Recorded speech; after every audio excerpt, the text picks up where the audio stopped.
Ulcer ப்ராப்ளமா, வயித்துல புண்ணு இருக்கா, அடிக்கடி வாயில கட்டி போடுது, இல்லைன்னா வெயிட்டே ஏறலங்க அப்படின்னு ஃபீல் பண்றீங்களா? அப்போ இந்த மட்டன் தோஞ்சல், அதாவது ஆட்டோட கொழுப்பு கறி நீங்க ரெகுலரா எடுத்துக்கும் போது நல்லாவே உங்களுக்கு டிஃப்ரெண்ட் தெரியுங்க. வாரத்துக்கு 2 தடவை கண்டிப்பா எடுத்துக்கிடலாம். இதுக்கு கொஞ்சமா எண்ணெய் சேர்த்துக்கிறேன். அது கூட 1/4 ஸ்பூன் அளவுக்கு சோம்பு, நான் பிரியாணி இலை சேர்க்கிறேன். நீங்க பட்டை, கிராம்பு, ஏலக்காய் கூட சேர்த்துக்கலாம். மீடியம் சைஸ்ல கட் பண்ணி வச்சிருக்கிற 2 வெங்காயம், அது கூட பச்சை மிளகாய், இஞ்சி பூண்டு பேஸ்ட் எல்லாத்தையுமே சேர்த்து பச்சை வாசனை போற அளவுக்கு வதங்கினதுக்கு அப்புறமா கொஞ்சமா கரம் மசாலா சேர்த்துக்கிறேன்.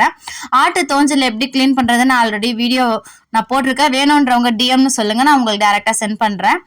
இப்போ இது எல்லாத்தையுமே நல்லா வதக்கி விட்டுக்கோங்க. அதுக்கப்புறமா தேவையான அளவு உப்பு. இந்த கொழுப்பு அப்படியே சுருண்டு வரணுங்க லைட்டா. இந்த ஸ்டேஜுக்கு வந்ததுக்கு அப்புறமா தேங்காவையும் சோம்பையும் சேர்த்து அரைச்சி நான் அதை பாலா எடுத்து வச்சிருக்கேன். உங்களுக்கு வேணும்னா நீங்க அப்படியே கூட சேர்த்துக்கலாம். தேங்காய் பாலை மட்டும் ஊத்துனீங்கன்னா கூட உங்களுக்கு நல்லா கெட்டி குழம்பா கொடுக்கும்.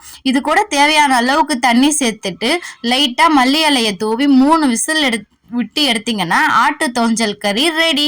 கண்டிப்பா இதை ட்ரை பண்ணி பாருங்க. வயிற்றுப்புண், அல்சர் எல்லாத்துக்குமே ரொம்ப நல்ல மருந்து.